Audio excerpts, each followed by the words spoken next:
ক্যাবলার মতো তাকিয়ে রইলাম ভাইয়ার যাওয়ার প্রাণে। যেন যা বলে গেল সব মাথার উপর দিয়ে গেল। আয়নার সামনে দাঁড়িয়ে ঘাড়ের দিকে তাকাতেই চোখ রসগোল্লার মতো হয়ে গেল। শয়তানটাই এত জোরে কামড় দিবে যে রক্ত বেরিয়ে আসলো। জায়গাটা চলছে ভীষণ। এই রে, এখন বাইরে যাব কিভাবে? সবাই দেখলে কি ভাববে? ধর, কেন যে সারাদিন শুধু ভায়া ভায়া করি। এখন থেকে মুখে লাগাম দিতে হবে মাইশা, না হলে শয়তানটা আবার ব্যথা দিবে। এই বলে চুলগুলো ছেড়ে দিয়ে ঘাট ঢেকে দিলাম যাতে কেউ না দেখে। এমন সময় ভাইয়া বেরিয়ে আসলো। আমি কিছু বললাম না। তারপর দুজনেই চলে আসলাম নিচে। আব্বুর রুমে মাথা নিচু করে দাঁড়িয়ে আছে আমি, আর আমার পাশে দাঁড়িয়ে আছে কাব্য ভাইয়া। রুমে এই মুহূর্তে আমি, আব্বু আর কাব্য ভাইয়া আছি। আব্বু কাব্য ভাইয়াকে দেখে বলল, কাব্য এখানে দাঁড়িয়ে কেন? এদিকে আয়। ভাইয়াও আব্বুর কথা শুনে গেল সামনে। আমি এখনো চুপটি করে দাঁড়িয়ে আছি। কাব্য ভাইয়া সামনে যেতে আব্বু কাব্য ভাইয়ার হাত ধরে বলল, আমি জানি কাব্য, আমার যেটা করেছি সেটা হয়তো একদমই করা উচিত হয়নি। জানি তোরা হয়তো রিয়ার জায়গায় মায়েশাকে মেনে নিতে অসুবিধা হচ্ছে। বিশেষ কর আমি আগে জানলে মায়েশাকে কখনোই তোর সাথে বিয়ে দিতাম না, কিন্তু তখন তোর বাবা এতটা জোর করলো আর তুইও রাজি ছিলি, তাই দিয়েছিলাম, না হলে দিতাম না। আমি আর শুনতে পারলাম না আব্বুর কথা। আমার জন্য আব্বু কাব্য ভাইয়ার সামনে মাথা নিচু করে কথা বলছে, যেটা মোটেও ভালো লাগছে না আমার কাছে। আমি আর দাঁড়ালাম না ওখানে, দৌড়ে নিজের রুমে চলে আসলাম। এদিকে কাব্য খেয়াল করেছে মাইশা ওখান থেকে চলে গেছে। এই মুহূর্তে কাব্যের নিজের কাছেও বিষয়টা খারাপ লাগছে। বিনা দোষে মাইশা কষ্ট পাচ্ছে, কিন্তু কিছু তো করার ছিল না। এমনটা না করলে তো একসাথে 3টে মানুষ কষ্ট পেত। এই ভেবে দীর্ঘশ্বাস ফেললো কাব্য। তারপর আব্বুর হাত ধরে বলল, দেখো বাবা, যেটা হবার সেটা হয়ে গেছে, আর আমার কোনো অসুবিধা নেই মাইশাকে মেনে নিতে। আব্বু কাব্যর কথা শুনে ওর মাথায় হাত দিয়ে বলল, তোর কথা শুনে মনটা হালকা লাগছে কাব্য। তারপর আব্বু আর কাব্য এটা ওটা বলে গল্প করতে লাগলো। ব্যালকনিতে দাঁড়িয়ে আছি আমি, আর শুধু দীর্ঘ শ্বাস ফেলছি। অসম্ভব কষ্ট হচ্ছে আমার। আমার জন্য আব্বু মাথা নিচু করে কাব্য ভাইয়ার সাথে কথা বলছে, সেটা মোটেও ভালো লাগছে না আমার। এমন সময় পেছন থেকে আমার কাঁধে হাত রাখলো। পেছনে ঘুরে আপুকে দেখে এই মুহূর্তে প্রচণ্ড রাগ হচ্ছে আমার। আমি পেছন ঘুরে আপুর হাত সরিয়ে বললাম, তুমি আমার সাথে কথা বলবে না? তোমার জন্য আজকে আপু কাব্য ভাইয়ার সাথে মাথা নিচু করে কথা বলছে। আমার কথা শুনে আপু বলল, তাই আমার ওপর রাগ করছিস? বিনিময়ে আমি কিছুই বললাম না। আমায় চুপ থাকতে দেখে আপু বলল, আমি জানি বোন, এই মুহূর্তে তোর আমার ওপর খুব রাগ হচ্ছে, ঘৃণা হচ্ছে, কিন্তু বিশ্বাস কর, এটা করা ছাড়া আমার কোনো উপায় ছিল না। তুই জানিস আব্বু প্রেম ভালোবাসা কোনো দিনও পছন্দ করে না। আর এটাও জানিস আমি আব্বুকে কতটা ভয় পাই। তার সাথে সেই ছোটবেলা থেকেই কাব্যের সাথে আমার বিয়ে ঠিক করেছিল আব্বু। তাই তো কিছু করতে পারছিলাম না, তাই বাধ্য হয়ে তোর কথা বলা লাগলো। তাই বলে আপু, তুই তো কাউকে ভালোবাসিস নি, তাই এখন এমন হচ্ছে। যেদিন কাউকে সত্যিকারের ভালোবেসে ফেলবি সেদিন দেখবি তোর মনে হবে আমি কোনো ভুল করিনি। আর আমি যেমন কাব্যকে ভালোবাসি না, আর তার সাথে কাব্যও তো আমায় ভালো। এতটুকু বলতেই এমন সময় আপুর ফোনটা বেজে উঠলো। আপু ফোনটা হাতে নিয়ে আমার গালে হাত দিয়ে বলল, প্লিজ বোন, কষ্ট পাস না, দেখবি সময়ের সাথে সাথে সব ঠিক হয়ে যাবে। এই বলে আপু চলে গেল। আর আমি ভাবছি আপুর বলা কথাটা, তুই যখন কাউকে ভালোবাসবি তখন বুঝবি। ভালো আর বাসতে পারলাম কই, তার আগেই তো বিয়ে হয়ে গেল। ধর। পরের দিন সকালবেলা কাব্য ভাইয়ার অফিসে জরুরি কাজ থাকার কারণে আমাদের চলে আসতে হলো। অবশ্য ভাইয়া বলেছে খুব তাড়াতাড়ি আমায় নিয়ে আবার আসবে। আপুরা থেকে গেল, হয়তো আরও কিছুদিন থাকবে তারা, তারপর যাবে। গাড়িতে বসে আছি আমি, ভালো লাগছে না। এইভাবে ধুম করে বিয়ে হয়ে যাবে সেটা আমি কল্পনাও করতে পারিনি। জানালার দিকে তাকিয়ে আছি বাহিরে, সবাই যে যার মতো কাজে ব্যস্ত। এমন সময় কাব্য ভাইয়া বলে উঠল, কি ভাবছিস? না কিছু ভাবছি না তো, এমনি। মন খারাপ করছে? না তেমন কিছু নয় এতটুকু বলে ঠোঁটে কামড় দিলাম আমি। তারপর তাকালাম ভাইয়ার দিকে, না কিচ্ছু শোনেনি। উফ, বাসলাম বাবা, শুনলে হয়তো এখানেই। এরপর গাড়িতে আমাদের আর কোনো কথা হয়নি। পুরোটা রাস্তাটাই নীরবতায় কাটিয়ে দিলাম। বাড়ি ফিরে মামনির সাথে কিছুক্ষণ কথা বলে সোজা রুমে গিয়ে ফ্রেশ হতে চলে গেলাম ওয়াশরুমে। মাথা নিচু করে বিছানায় বসে আছি আমি, আর বাকি সবাই রাগে লুক নিয়ে তাকিয়ে আছে আমার দিকে। আর সবার চেয়ে বেশি রাগি লুকে তাকায় আছে কাব্য ভাইয়া। অবশ্য দোষটা আমার ছিল।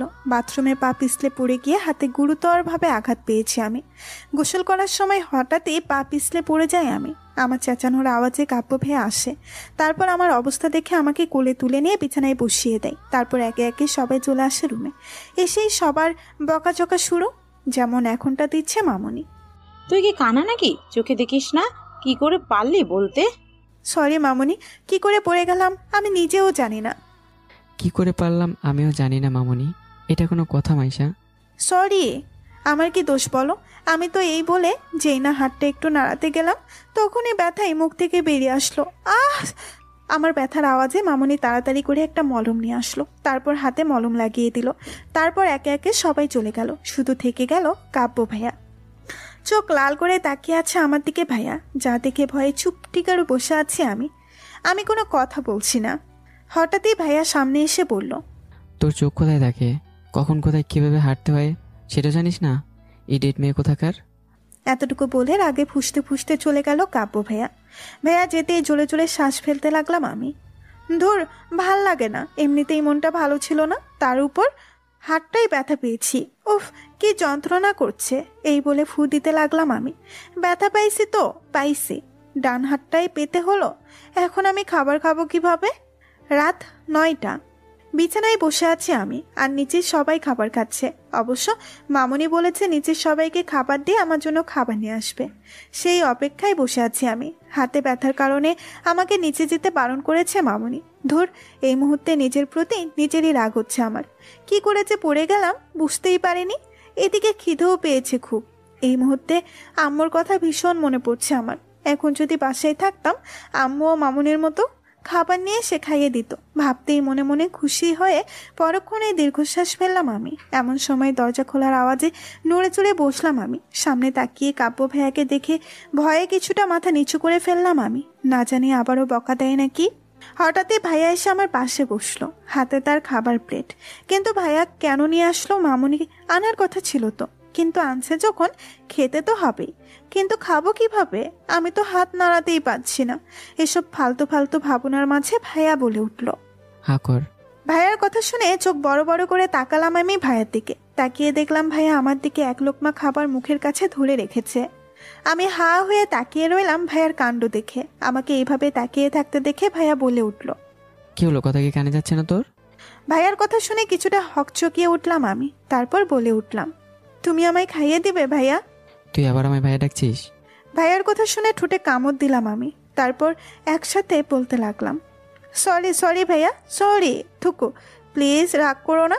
আমি চেষ্টা করছি তো, ধীরে ধীরে ঠিক হয়ে যাবে। প্লিজ এখন কোনো শাস্তি টাস্তি দিও না। এমনিতেই হাতে যন্ত্রণায় আমি সহ্য করতে কষ্ট হচ্ছে। এদিকে মাইশার কথা শুনে কাব্যের বুকের ভিতর ব্যথা শুরু হয়ে গেল। তার সাথে রাগও উঠতে লাগলো। তার তো ইচ্ছে একটা থাপ্পড় মেরে দিতে মাইশাকে। তারপর যথাসম্ভব নিজের রাগকে কন্ট্রোল করে বলে উঠল সে, ব্যথা তো করবেই, ওইরকম পাগলের মতো কাজ করলে তো ব্যথা পাবি। না জানি কিভাবে পড়ে গেছিস তুই। যা হয়েছে ভালো হয়েছে, স্টুপিড মেয়ে। আমি পাগল, সাথে স্টুপিড? কি হলো, চুপ কেন? আর এত কথা শুনতে চাইনি। মা বলো তোকে খাবার খাইয়ে দিতে, তাই খাবার খাইয়ে দিচ্ছি। এত কথা কেন বলছিস তুই? তাড়াতাড়ি হা কর। ভাইয়ার ধমক শুনে তাড়াতাড়ি করে খাবার খেতে লাগলাম আমি। এই প্রথমবার ভাইয়া আমাকে নিজের হাতে খাবার খাইয়ে দিচ্ছে। ভাবতেই অবাক লাগছে। এর আগে যতবার ভাইয়ার সাথে দেখা আর কথা হয়েছে ততবারই শুধু বকা দিত। কোনো ছেলের সাথে কথা বললে বন্ধ বললো, রাগারাগি করতো।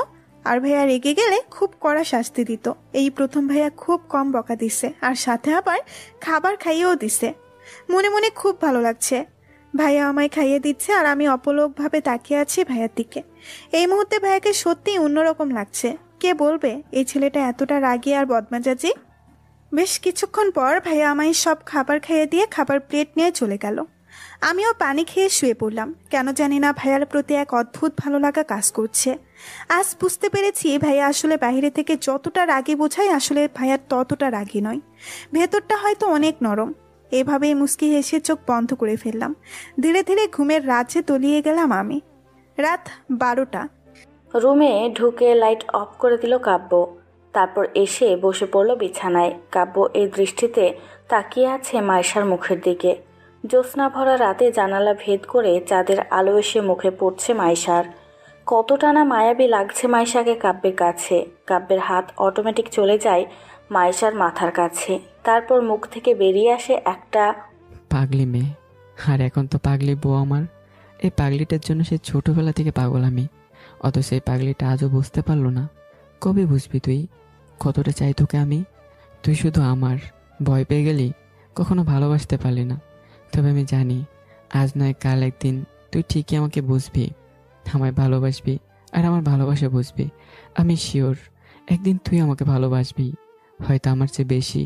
কবে আসবে সেই দিন? তোর মুখে ভালোবাসার কথা শোনার জন্য ব্যাকুল হয়ে আছে আমি। কবে এই ব্যাকুলতার অবসান ঘটবে? আমি জানি মাইশা, তোকে যেভাবে বিয়ে করেছি সেটা হয়তো আমার করা উচিত হয়নি, কিন্তু কি করব বল, আর তো কোনো উপায় ছিল না। সেদিন তো কোইভাবে বিয়ে না করলে হয়তো সারা জীবনের জন্য হারিয়ে ফেলতাম আমি। তার সাথে রিয়াও কষ্ট পেত, আমরা কেউ সুখী হতাম না। তার সে বরং এটাই ঠিক হয়েছে তুই আমায় ভালো না বাসিস, কমসে কম চোখের সামনে তো থাকবি, এটাই আমার জন্য অনেক। তোর দুষ্টু মিষ্টি কথাগুলো যে আমার খুব ভালো লাগে। এখন শুধু অপেক্ষা তোর ভালোবাসার। এই ভেবে দীর্ঘশ্বাস ফেলল কাব্য। তারপর মাইশার কপালে ছোট্ট একটা চুমু দিয়ে ওকে জড়িয়ে ধরে ঘুমিয়ে পড়ল কাব্য। সকালে ঘুম ভাঙতেই দেখলাম ভাইয়া আমায় শক্ত করে জড়িয়ে ধরে ঘুমিয়ে আছে। ভাইয়া এতটাই শক্ত করে জড়িয়ে ধরে আছে যে আমি নড়তেও পারছি না। এখন কি করব? হাতের ব্যথায় তো কিছু করতেও পারি না। হঠাৎই ভাইয়ার মুখের দিকে চোখ গেল আমার। কতটা সুন্দর লাগছে ভাইয়াকে। চুলগুলো পড়ে আছে ভাইয়ার কপালে। ইচ্ছে তো করছে হাত দিয়ে সরিয়ে দেই, কিন্তু এই মুহূর্তে সেটা কোনোভাবেই পসিবল নয়। হঠাৎই ভাইয়া একটু নড়ে চড়ে উঠল। ভাইয়াকে এভাবে নড়তে দেখে খিচে চোখ বন্ধ করে ফেললাম আমি। না জানি আমি উঠে গেছি দেখলে কি বলবে। কিছুক্ষণ পর আস্তে আস্তে তাকালাম আমি। ভাইয়া এখনো ঘুমিয়ে আছে। ভাইয়া নড়ে যাওয়াতেই কিছুটা সুবিধা হলো আমার। আস্তে আস্তে ভাইয়ার হাত সরিয়ে উঠে পড়লাম আমি। তারপর বিছানা থেকে উঠে এসে চলে গেলাম ওয়াশরুমে। কিছুক্ষণ পর ফ্রেশ হয়ে বেরিয়ে আসলাম আমি। ভাইয়া তখনও ঘুমিয়েছিল। আমি আর কিছু না করেই চলে গেলাম নিচে। দেখতে দেখতে কেটে গেল পুরো 1 সপ্তাহ। এখন আমার হাত আর আমি দুজনেই পুরোপুরি সুস্থ। এখন আর কোনো অসুবিধা নেই হাত নড়াচড়া করতে। এই সপ্তাহে প্রতিদিনই ভাইয়া আমায় খাবার খাইয়ে দিছে। বিষয়টা খুবই ভালো লেগেছে আমার কাছে। আজকে থেকে বিষয়টা মিস করব খুব। আমার ভাবনার মাঝেই তানিশা রুমে এসে বলল, তোর কি হয়েছে? ভাইয়া তো মনে হয় আমাদের দেখেই চলে যাবে। তার উপর ভার্সিটিতে যেতে তো দেরি হয়ে যাবে। তাতেই কর বুইন। তানিশার কথা শুনে তাড়াতাড়ি করে ঠোঁটে হালকা লিপস্টিক দিয়ে চলে আসলাম আমি। তারপর তানিশাকে বলে উঠলাম, চল আমি তৈরি। চলেন ভাবিজান। তানিশার কথা শুনে হাসলাম আমি। তারপর দুজনেই একসাথেই চলে আসলাম নিচে। তারপর মামুনি আর মামার কাছ থেকে বিদায় জানিয়ে চলে আসলাম আমরা বাহিরে। গেটের বাহিরে বের হতেই দেখলাম কাপো ভাইয়া গাড়ির কাছে এলান দিয়ে দাঁড়িয়ে আছে। পরছে তার ব্ল্যাক শার্ট, ব্ল্যাক জিন্স, হাতটা কোনোই পর্যন্ত বোল্ট করা। ভাইয়াকে দেখেছি বেশিরভাগ সময় ব্লাইক পরে, আর দেখতেও খুব সুন্দর লাগে, যেমনটা এখন লাগছে। হঠাৎই চোখ গেল ভাইয়ার চোখের দিকে। ভাইয়া চোখ লাল করে তাকিয়ে আছে, যা দেখে কলিজার পানি শুকিয়ে গেছে আমার। না জানি এখন আবার কি বলে বকা দিবে। আমার সামনে যেতেই ভাইয়া চেঁচিয়ে বলে উঠল, তোদের এত সময় লাগে আসতে? ভার্সিটি যাচ্ছিস নাকি বিয়ে বাড়ি? আর বলো না ভাইয়া, এই মাইশাই তো। এতটুকু বলতেই তানিশার পায়ে পাড়া দিলাম আমি। সাথে সাথে তানিশা আহ বলে চেঁচিয়ে উঠল। কাপো ভাইয়া হয়তো বুঝতে পেরেছে ঘটনা কি, তাই আর তেমন কিছু না বলে শুধু বলল, ঠিক আছে এখন চল তাড়াতাড়ি, তোদের ভার্সিটিতে আমি অফিস যাব। ভাইয়ার কথা শুনে আমরা দুজনে একসাথে পেছনের সিটে বসতে গেলেই ভাইয়া বলে উঠল, এই তোদের কি আমাকে তোদের ড্রাইভার মনে হচ্ছে? একজন সামনে বস। এই বলে ভাইয়া ড্রাইভারের সিটে বসে পড়ল। আমি তানিশার হাতে খোঁচা মেরে বললাম, তুই গিয়ে বসে পড়। আমি পারবো না, তুই বস। বস না বুইন। না মানে না। এমন সময় ভাইয়া চেঁচিয়ে বলল, তোরা কি বসবি নাকি তোদের রেখে চলে যাব? ভাইয়া চেঁচানোর আওয়াজে আমি আর কিছু না বলেই তাড়াতাড়ি গিয়ে বসে পড়লাম ভাইয়ার সামনের সিটে, আর তানিশা পেছনে। আমরা বসতেই ভাইয়া গাড়ি চালাতে শুরু করলো। কাপো ভাইয়া আমাদের ভার্সিটিতে নামিয়ে দিয়ে চলে গেল তার অফিসে। আমরাও হাসি মুখ নিয়ে ভার্সিটির ভেতরে প্রবেশ করলাম। এমন সময় আমাদের সামনে আসলো দিহান। ও আমাদের ক্লাসমেট, বলতে গেলে আমরা ভালো বন্ধু। ও আমাদের সামনে এসে বলল, কি সাতচুন্নিরা, তোরা এতদিন কোথায় ছিলি? কোনো খোঁজ খবর নেই? দিহানের কথা শুনে তানিশা রেগে বলল, ওই তুই আমাদের শাকচুন্নি বলিস কেন? আমরা কি শাকচুন্নির মতো দেখতে? তানিশার কথা শুনে দিহান হেসে বলল, মাইশাকে না হলেও তোকে একদম ওইরকমই দেখতে। তানিশা দিহানের কথা শুনে রেগে গিয়ে বলল, তুই কি বললি দেহান্নার বাচ্চা? আজকে তোর একদিন কি আমার যে কয়দিন লাগে। তানিশার কথা শুনে দিহান দিল দৌড়, সাথে তানিশাও দিল দৌড়। তারপর শুরু হয়ে গেল তাদের মধ্যে ললাললি দৌড়। আর আমি ওদের কাণ্ড দেখে দাঁড়িয়ে দাঁড়িয়ে হাসতে লাগলাম। অবশ্যই এটা নতুন নয়, ওরা সবসময় কোনো না কোনো কারণ নিয়ে সারাদিন ঝগড়া করবেই। হঠাৎই কেউ পেছন থেকে বলে উঠল, এত হাসো কেন? তোমার হাসি দেখলে তো আমি পাগল হয়ে যাই। মুহূর্তের মধ্যেই হাসি থামিয়ে দিয়ে পেছন ঘুরে তাকালাম আমি। সামনে আবির ভাইয়াকে দেখে কিছুটা ঘাবড়ে গেলাম আমি। উনি হলেন আমাদের ভার্সিটির সিনিয়র, কিন্তু প্রায় এসব আলতু ফালতু কথা বলে, যেটা আমার কাছে সবসময় বিরক্তিকর লাগে, যেমনটা এখন লাগছে। আমার বিরক্তিকর মেজাজে উনি আবার বলে উঠলেন, কি হলো মাইশা, কথা কেন বলছো না? ভাইয়া প্লিজ আমার সাথে এই ধরনের কথা বললেন না। আমার কাব্য ভাইয়া জানতে পারলে আমাকে আর আস্ত রাখবে না। কি হলো, চুপ কেন? না ভাইয়া কিছু না, এমনি। তা এতদিন ভার্সিটি আসেনি কেন? আসলে ভাইয়া আমার বিয়ে। এতটুকু বলতেই এমন সময় তানিশা আর দিহান ডাক দিল আমায়। আমিও আর কিছু না বলে ওখান থেকে চলে আসলাম। তারপর তিনজন মিলে চলে গেলাম ক্লাসরুমে। এদিকে মাইশা যেতেই আবির হেসে বলল, আজকে যখন তুমি এসেছো তাহলে আমি আর দেরি করব না, আজকেই তোমায় সব কথা বলে দেব। এই বলে হেসে চলে গেল আবির। আজকের মতো সব ক্লাস শেষ করে বাড়ি ফেরার উদ্দেশ্যে রওনা দিলাম আমি আর তানিশা। কাব্য ভাইয়াও ফোন করে বলেছে কিছুক্ষণের মধ্যেই চলে আসবে আমাদের নিতে। ভার্সিটির মাথায় আসতেই এমন সময় সামনে এসে দাঁড়ালো আবির ভাইয়া। ওনাকে দেখে কিছুটা অবাক হলাম আমি। উনি হাতে একটা গোলাপ ফুল নিয়ে বলল, মাইশা, আই লাভ ইউ। ওনার কথা শুনে রীতিমতো চোখ বড় বড় হয়ে গেল আমার। আমি সহ তানিশাও হয়তো হা হয়ে তাকিয়ে আছে। আমাদের এইভাবে তাকিয়ে থাকতে দেখে আবির ভাইয়া বলল, কি হলো মাইশা, কথা বলো। ওনার কথা শুনে আমি বলে উঠলাম, ভাইয়া এসব কি বলছেন আপনি ভাইয়া? আর আমার বিয়ে হয়ে গেছে ভাইয়া। আমার কথা শুনে আবির ভাইয়া অবাক হয়ে বলল, এসব কি বলছো তুমি? কবে হলো তোমার বিয়ে, আর কার সাথে হলো? ওনার কথা শুনে তানিশা বলে উঠল, ভাইয়া সেটা একটা বড় কাহিনী, এখন বলা যাবে না। আর বিয়েটা হয়েছে কাব্য ভাইয়ের সাথে। আবির ভাইয়া হয়তো অবাক হলো তানিশার কথা শুনে। হঠাৎই ভাইয়া বলে উঠল, তাহলে সরি মাইশা, তোমার সম্পর্কে না জেনে এত বড় ভুল করে ফেলেছি। I am so sorry Maisha. আমিও হালকা হেসে বললাম, ইটস ওকে ভাইয়া। আচ্ছা, আর একটা কথা বলি। জি বলুন ভাইয়া। এই গোলাপটা তোমার জন্য নিয়ে এসেছিলাম, কিছু মনে না করলে এটাকে তুমি নেবে? ভালোবাসা ভেবে নয়, এমনি জাস্ট ছোট্ট গিফট হিসেবে নাও। ওনার কথা শুনে আমার একটু খারাপ লাগলো, যার কারণে আমিও মুস্কি হেসে বললাম, ঠিক আছে ভাইয়া দিন। আমার কথা শুনে উনি খুব খুশি হয়ে গেলেন। তারপর তার হাতে থাকা গোলাপটা আমার দিকে এগিয়ে দিলেন। আমিও মুস্কি হেসে গোলাপটা হাতে নিলাম। এদিকে দূর থেকে কাব্য এমন দৃশ্য দেখে চোখে আগুন জ্বলে উঠল তার। আবির ভাইয়া গোলাপটা দিয়েই চলে গেলেন। এমন সময় কোথা থেকে কাব্য ভাইয়া এসে আমার হাত শক্ত করে ধরে টানতে টানতে ভার্সিটির বাইরে বের করে নিয়ে আসলো। আমাদের পেছন পেছন তানিশা আসলো। আচমকে এমনটা হওয়াতে আমি পুরোটাই ঘাবড়ে গেলাম। পরক্ষণেই মনে হলো ভাইয়া কি তাহলে দেখে ফেললো নাকি আবির ভাইয়ের কাছ থেকে গোলাপ নিছি। ভাবতেই ভয়ে ঢোক গিললাম আমি। ভাইয়া আমাকে গাড়ির সামনে নিয়ে এসে চেঁচিয়ে বলল, তোর সাহস হয় কি করে অন্য ছেলের কাছ থেকে গোলাপ ফুল নেওয়ার? ভাইয়া ধমক শুনে আমি পুরো ভয়ে কেঁপে উঠলাম। এমন সময় তানিশা বলে উঠল, ভাইয়া তুমি যা ভাবছো তেমন কিছু নয়।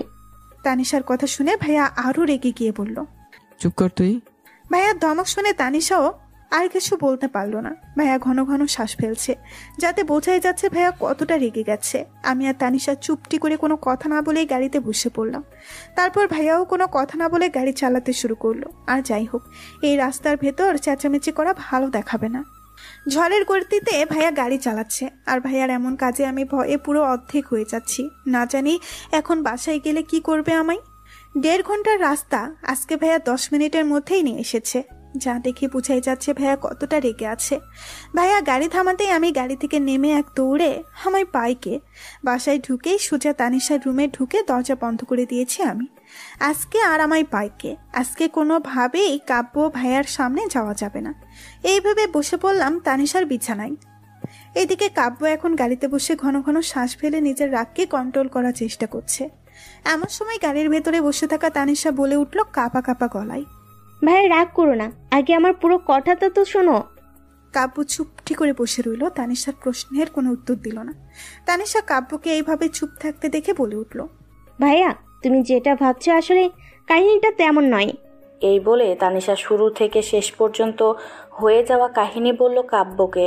সব শুনে কাব্য কিছু বলল না, শুধু এতটুকু বলল, বাড়ি যা তুই।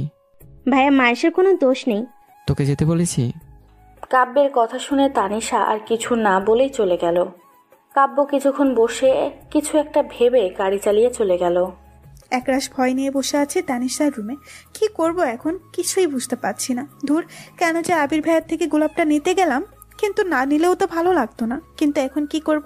কাব্য ভাইয়া এখন আমায় কি করবে কে জানে, না জানে কতটা রেগে আছে। এমন সময় দরজায় টোকা দিল কেউ। সাথে সাথে ঘাবড়ে গেলাম আমি। বিছানা থেকে উঠে ধীরে ধীরে দরজার কাছে যেতেই তানিশা বলে উঠল, মাইশা, দরজা খোল, আমি আসছি। তানিশার কণ্ঠ শুনে ছোট্ট একটা নিঃশ্বাস নিয়ে দরজা খুলে দিলাম। ও ঢুকতেই আবার দরজা বন্ধ করে দিলাম। আমি তানিশার দিকে তাকিয়ে বললাম, বইন, এখন আমার কি হবে? আমি কেমনে বলুন? এই বলে ও চলে গেল ওয়াশরুমে। তানিশার কথা শুনে আরো ভয় পেলাম। তারপর চুপ করে তানিশার বিছানায় বসে রইলাম আর ভাবছি ভাইয়া আমার সাথে কি কি করতে পারে। রাত 9টা। তানিশার রুমে পায়চারি করছি আমি, আর তানিশা বিছানায় বসে মোবাইল ঘুতাচ্ছে। ইচ্ছা তো করছে কিছু একটা মেরে ওর মাথাটা ফাটিয়ে দেই। সারাদিনে কাব্য ভাইয়া বাড়িতে আসেনি, না জানি কোথায় গেছে। এইদিকে কি করব না করব কিছুই বুঝতে পারছি না আমি। এমন সময় দরজায় নক করলো মামুনি। আমি গিয়ে দরজা খুলে দিলাম। দরজা খুলতেই মামুনি বলল, তাড়াতাড়ি খেতে আয়। আমি কাঁপা কাঁপা গলায় জিজ্ঞেস করলাম, মামুনি, কাব্য ভাইয়া আসেনি? না, আসেনি, আজকে তার দেরি হবে, কোনো এক কাজ আছে তাই। এই বলে মামুনি চলে গেল। মামুনির কথা শুনে আমি মনে মনে প্রচুর খুশি হলাম। তারপর খুশি মনে আমি আর তানিশা চলে গেলাম ডিনার করতে। ডিনার শেষে টেবিলের পাশে বসে আছি। এখন কোথায় ঘুমাবো? তানিশার বাচ্চাই তো আর রুমে যেতে দিবে না, এখন তো ওই রুমে যেতেই হবে। এমন সময় মামুনি বলে উঠল, কি হলো, বসে আছিস কেন? যা রুমে গিয়ে ঘুমিয়ে থাক, কাব্যর ফিরতে দেরি হবে, তুই গিয়ে ঘুমিয়ে পড়। আমিও আর কোনো কথা না বাড়িয়ে চলে গেলাম কাব্যের রুমে। কাব্যের রুমে ঢুকেই সোজা বিছানায় শুয়ে পড়লাম। ভয়ে হাত পা ঠান্ডা হয়ে যাচ্ছে আমার, ঘুম আসছে না। অতিরিক্ত ভয় থাকলে ঘুম আসে নাকি? বেশ কিছুক্ষণ নড়ে চড়ে কাটিয়ে দিলাম, তারপরেও ঘুম আসলো না। ঘড়ির দিকে তাকিয়ে দেখি রাত 1টা বাজে। কাব্য ভাইয়া এখনো আসেনি। কেমন যেন টেনশন হচ্ছে আমার। এমন সময় দরজা খোলার আওয়াজে নড়ে চড়ে বসলাম আমি। কাব্য ঢুলতে ঢুলতে রুমে প্রবেশ করলো। রুমে ঢুকেই দরজা বন্ধ করে দিয়ে সোজা আমার দিকে এগোতে লাগলো। চোখে তার পুরো লাল হয়ে গেছে। দেখে বুঝতেই পেরেছি ভাইয়া ড্রিঙ্কস করেছে। ভাইয়ার এভাবে আমার দিকে এগোতে দেখে ভয়ে ঘাবড়ে গেলাম আমি। তুমি ড্রিঙ্কস করেছো? কিন্তু তুমি তো ড্রিঙ্কস করো না। এক প্রকার ঘাবড়ে গিয়ে কাঁপা কাঁপা গলায় বললাম আমি কাব্য ভাইয়াকে। এদিকে কাব্য ভাবছে সে কি করে ড্রিঙ্ক করলো। অফিসে নিজের রুমে বসে জোরে জোরে শ্বাস ফেলে নিজেকে শান্ত করছিল কাব্য। বারবার নিজেকে বোঝাতে ছিল যা হয়েছে তাতে মাইশার কোনো দোষ নেই। এসব ভেবে বেশ কিছুক্ষণ পর নিজেকে স্বাভাবিক করতে পারল কাব্য। এমন সময় রুমে আসলো লাবণ্য। আর লাবণ্য হলো কাব্যের খুবই ভালো বন্ধু। লাবণ্য রুমে ঢুকে বলল, may I come in sir? Yes কাম।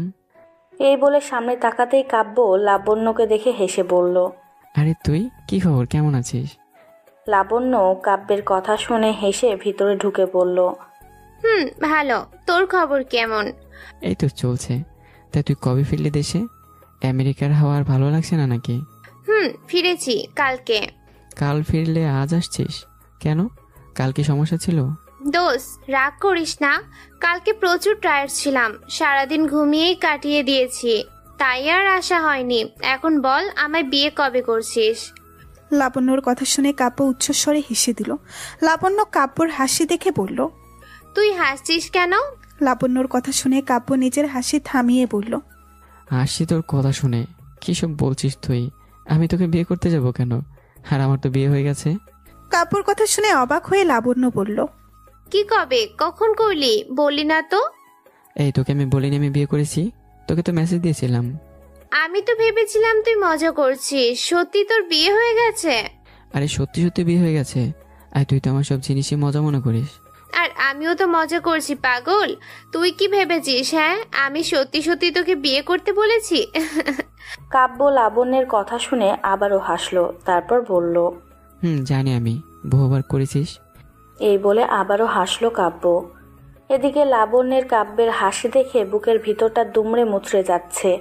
সেই ভার্সিটি লাইফ থেকে লাবণ্য কাব্যকে ভালোবেসে কখনো সাহস করে বলতে পারেনি। আর যতবারই বলেছে প্রত্যেকবারই কাব্য মজা মনে করে তা উড়িয়ে দিয়েছে। তারপর হঠাৎ করে 1 বছরের জন্য আমেরিকা যেতে হলো জরুরি কাজে, যার কারণে আর বলা হয়নি সিরিয়াসভাবে। বলা হয়নি কাব্যকে তার মনের কথা। এই মুহূর্তে লাবণ্য কাব্যকে কাছে পাওয়ার পুরো নেশায় ছিল। এতদিনের ইচ্ছে এইভাবে নষ্ট হয়ে যাবে তা হয়তো ভাবতেও পারেনি লাবণ্য। লাবণ্য হালকা হেসে বলল, না, মিষ্টি কবে খাওয়াচ্ছিস আমার, কিন্তু ট্রিটটা চাই। কাব্য হাসলো, তারপর বলল, ঠিক আছে, তুই যেহেতু বিয়েতে ছিলি না, তাই একটা ছোট্ট ট্রিট দেয়া যায়। এই নিয়ে দুজনের মধ্যে গল্প শুরু। তারপর ওরা মিলে ঠিক করে রাতে একটা বড় ডিস্কে গিয়ে পার্টি করবে। কাব্যর কিছু বলেনি। কাব্য বাসায় ফোন করে বলে দেয় তার আজকে ফিরতে দেরি হবে। কথা মতো রাতে সব কাজ শেষ করে তাড়াতাড়ি কাব্য বেরিয়ে যায় অফিস থেকে। রাতে ডিস্কে লাবণ্য সফট ড্রিঙ্কস এর মধ্যে নেশা জাতীয় কিছু মিশিয়ে দিয়ে কাব্যের হাতে দিল। এমন সময় কাব্যের সাথে দেখা হয়ে যায় তার আরেক বন্ধু রিয়াদের সাথে, যার ফলে লাবণ্য কাব্যকে ড্রিঙ্ক খাওয়াতে পারলেও যেটা করতে চেয়েছিল সেটা করতে পারেনি। রিয়াদ গাড়ি করে কাব্যকে বাড়ি পৌঁছে দিয়ে চলে যায়। বর্তমানে কি হলো, কথা বলছো না কেন? না কিছু না, তুই সর, আমি ঘুমাবো। কাব্যর কথা শুনে আমি কিছুটা সরে বসলাম। ভাইয়া বিছানায় শুয়ে পড়লো। এমন সময় আমি বিছানা থেকে উঠে যেতে নিলে এই ভাইয়া আমার হাত ধরে বলল, কোথায় যাচ্ছিস তুই? না মানে কোথাও না তো, এই বলে আবারও বিছানায় বসে পড়লাম আমি। মাইশা বসতেই কাব্য এসে মাইশার কোমর জড়িয়ে ধরে ওর কোলে মাথা দিয়ে শুয়ে পড়ে বলল, একদম নড়বি না। ঠিক আছে। আমি কাঁপা কাঁপা গলায় বললাম, তুমি কি আমার উপর রেগে আছো ভাইয়া? এই, তোকে ভাইয়া বলতে বারণ করেছি না? সরি সরি, তোমার নাম ধরে ডাকবো তাহলে? না, জামাই বলে ডাকবি। কি? কানে শুনিস না তুই? না মানে আমি সত্যি ওই নামে ডাকবো তোমায়? ওই নাম ধরে ডাকলে তোকে অনেক বড় শাস্তি দেব। কি শাস্তি দিবা তুমি? কথাটা বলতেই কাব্য মুখ তুলে তাকালো আমার দিকে, যা দেখে রীতিমতো কাঁপাকাঁপি শুরু হয়ে গেছে আমার। এদিকে কাব্য মাইশার দিকে নেশা ভরা চোখ নিয়ে তাকিয়ে আছে। হঠাৎই কাব্য বলে উঠল, কি শাস্তি দেওয়া যায় বলতো? না, কোনো শাস্তি দেওয়া লাগবে না, আমি আর তোমায় ভাইয়া ডাকবো না। তা ঠিক আছে, কিন্তু এখন যে ভাইয়া ডাকলি তার জন্য তো একটা শাস্তি তোকে পেতে হবে। আর তার সাথে দুপুরে তুই আমায় প্রচুর রাগিয়েছিস, তার শাস্তি তোকে পেতে হবে। কাব্যর কথা শুনে ভয়ে ঢোক গিললাম আমি। তারপর কাঁপা কাঁপা গলায় বললাম, বিশ্বাস করো, দুপুরে যেটা হয়েছে তাতে আমার কোনো দোষ ছিল না। ওই আবির ভাইয়া না বুঝে করেছিল। তারপর আমি তো তাকে বলে দিয়েছি আমার বিয়ে হয়ে গেছে। আর তোমার মতো এত সুন্দর ছেলেরে রেখে আমি অন্য ছেলের দিকে তাকাবো কেন? সত্যি বলছিস? একদম সত্যি বলছি। এখন তাহলে একটা কিস কর। কাব্যর কথা শুনে আমার চোখ রসগোল্লার মতো হয়ে গেল, মুখ থেকে অটোমেটিক বেরিয়ে আসলো, কি? তুই কি কানে শুনিস না? তুই কবে বুঝবি পাগলি? কি বুঝবো? আমার মাথা বুঝবি। তোকে কিচ্ছু বুঝতে হবে না, তোকে যেটা বলেছি সেটা কর। না আমি পারবো না, এইগুলো পারি না। তুই পারবি না? না। সত্যি পারবি না? আমি কিছুটা ঘাবড়ে গিয়ে বললাম, আমি ওসব পারি না। আচ্ছা গালে করলে চলবে? চলবে। তারপর আর কি, মাইশা তার চোখ বন্ধ করে মাথা নিচু করে আস্তে করে কাব্যের গালে চুমু দিল। প্রথমে বাম গালে, তারপর ডান গালে, তারপর কপালে। এইভাবে কাব্য হাতের ইশারায় মাইশাকে বলছিল, আর মাইশা বেচারি আর কোনো উপায় না পেয়ে তাই করছিল। হঠাৎই কাব্য মাইশার মাথা ধরে মাইশা ঠোঁটের সাথে নিজের ঠোঁট মিশিয়ে দিল। ঘটনাটা হঠাৎ করে হওয়ায় মাইশা পুরো ভ্যাবাচাকা খেয়ে গেল। মাইশা কি হচ্ছে তা সব যেন তার মাথার উপর দিয়ে যাচ্ছে। পরক্ষণে বুঝতে পেরে কাব্যের কাছ থেকে ছাড়া পাওয়ার চেষ্টা করছিল, কিন্তু ব্যর্থ সে। বেশ কিছুক্ষণ পর কাব্য মাইশাকে ছেড়ে দেয়। কাব্যের কাছ থেকে ছাড়া পেতেই মাইশা জোরে জোরে শ্বাস ফেলতে শুরু করলো। কিছুক্ষণ পর নিজেকে স্বাভাবিক করে বলল সে, এটা কি হলো?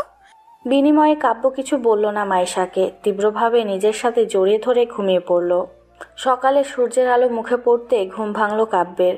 মাথাটা ঝিমঝিম করছে তার। হঠাৎই বুকের উপর ভারী কিছু অনুভব করায় নিচের দিকে তাকালো।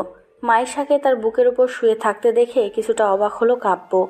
হঠাৎই কাব্য কাল রাতে ঠিক কী হয়েছিল তা মনে করার চেষ্টা করলো, কিন্তু কিছুই মনে পড়ল না তার। সে আস্তে করে মাইশাকে ছাড়িয়ে দিয়ে ওয়াশরুমে চলে গেল।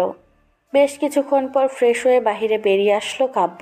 মাথাটা প্রচণ্ড বেগে ভার হয়ে আছে তার। কাব্য তার মাথাটা ধরে সোফায় বসে পড়ল। কিছুক্ষণ পর সোফা থেকে উঠে নিচে চলে গেল। হঠাৎ ঘুম ভাঙলো আমার। পাশে কাব্য না থাকায় আমি বুঝতে পেরেছি ভাইয়া উঠে চলে গেছে। তারপরে আমিও বিছানায় উঠে ওয়াশরুমে চলে গেলাম। কিছুক্ষণ পরে বেরিয়ে আসতেই কাব্য ভাইয়াকে বিছানায় দেখতে পেলাম। আমি কিছু বললাম না, চুপচাপ টাওয়াল নিয়ে মুখ মুছতে লাগলাম। হঠাৎই কাব্য ভাইয়া বলে উঠল, মাইশা